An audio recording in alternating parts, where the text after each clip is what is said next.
All right, my lovers, good morning. It's October 10th, 2023.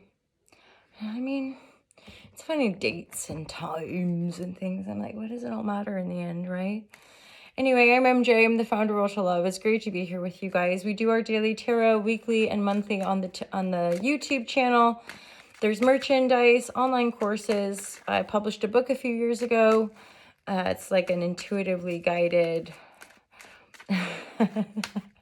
perspective of shadow work, probably. So let's get into it. Of course, you're welcome to book a private reading as well and join the Patreon community. Patreons, we do a weekly yoga sesh. It's usually on a Tuesday, today, but sometimes we have to switch it up. Next week I'm not around because I'm on a silent retreat. But let's see what we get in these cards today. Ooh, you, my dearest lovers, there is an eclipse. Two, actually. The next two lunations are eclipse portals. So I do believe it's a solar eclipse in 4 days, October 14th, which I think is Saturday. So October 14th, there's an eclipse. Not that like it's all got to happen on that day. It's just there's these windows of time that are opening up based on the nodal transits. And often is the case, yeah, it's going to just, things are going to happen. It's like, you're a genius, MJ. It's like, things are going to happen, you guys. Just deal with it. I mean, that's part of the whole vibratory, right? Of why meditate? Why do breath work? Why do any of this yoga, look after yourself, holistic stuff? Because it can help us stay grounded in times of difficulty. It can help us have the resilience to process difficult emotions. I mean, asanas, breath work, it just, to me, is the golden juice of life. And something that I wish all children had access to, and all people, ultimately, because not that, I mean, to each their own as well, right? But I just think it's such a good base for self-care and self-awareness, and yeah. And we like a ramble. Give her a like. Give her a follow. Divine guidance. So there's a tower moment. Towers are usually things that are out of our control. They can be spontaneous, like revelatory insights, aha moments, things that substantially change our perspective, which then usually lead to us changing our lives, right? More often than not, though, this is just stuff that we can usually intuit, like, oh God, this life that I'm living is on unstable ground, or there's people in my life that I just don't think are going to be in it for the long haul, right? And lo and behold, something from beyond comes in and just shatters the illusion.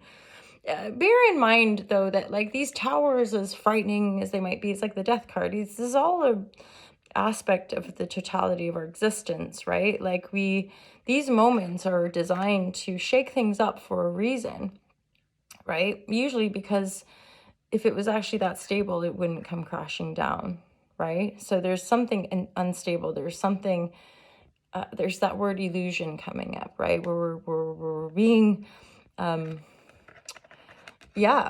being deluded. Oh, look at how nice this is. It's not necessarily, right?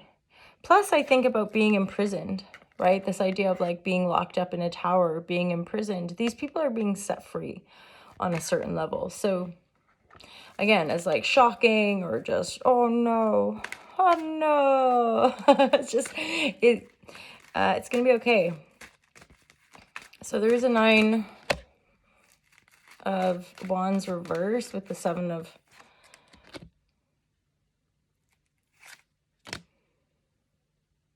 this is like past stuff, I think, for a lot of you. Maybe this is why the tower is coming down. It's like,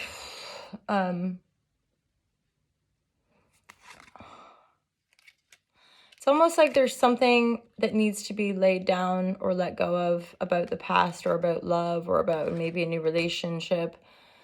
The energies are a bit confused. Like there's a lot going on. There's probably some exhaustion and or like a denial. No, I'm fine. I'm gonna keep going. But that wounded warrior energy is there. Yeah.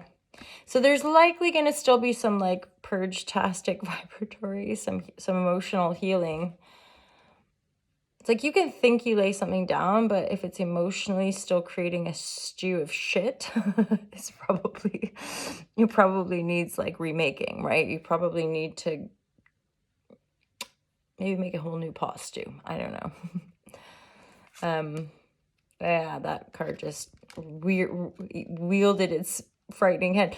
It's not. It's a Five of Pentacles reverse. This energy feels to me like we're denying maybe the emotional healing. We're denying grief, pain, loss.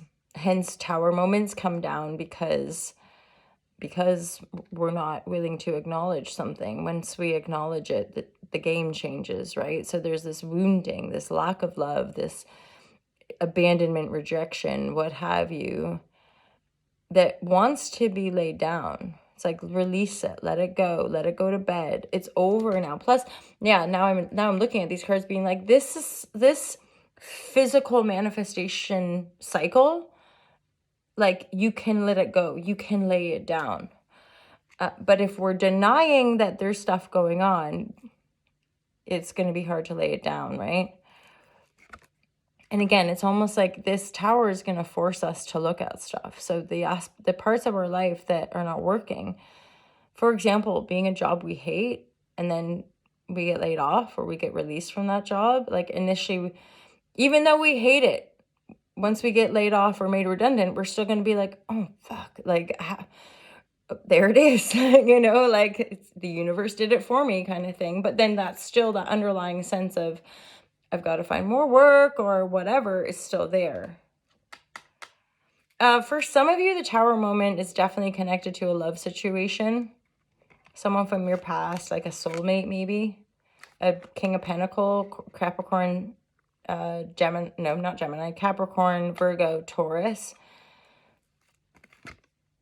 Yeah, whoa, I feel like this energy came up really recently. There's this like sort of power couple that it's all coming down yesterday. Wasn't there something about divorce yesterday?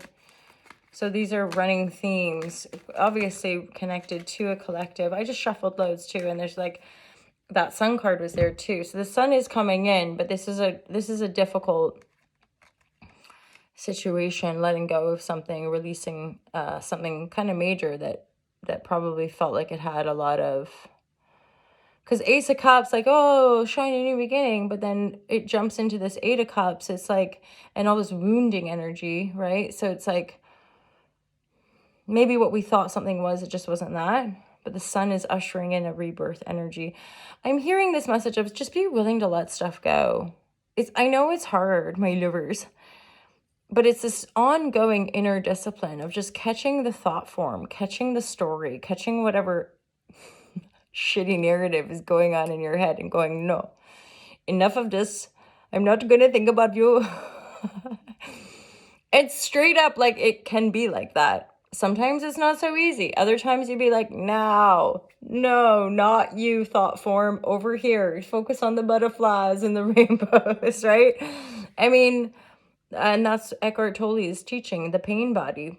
In my book, I call it the default, how we defaulted into this survival, protective, mechanistic, must just, you know, like that. We all got kind of shattered into that, and now we're kind of trying to repair it all and make sense of this humanity on this planet and see if we can heal the world, make it a better place in our minds and in our hearts, and then naturally just the planetary wisdom will continue to evolve us. Let's have faith.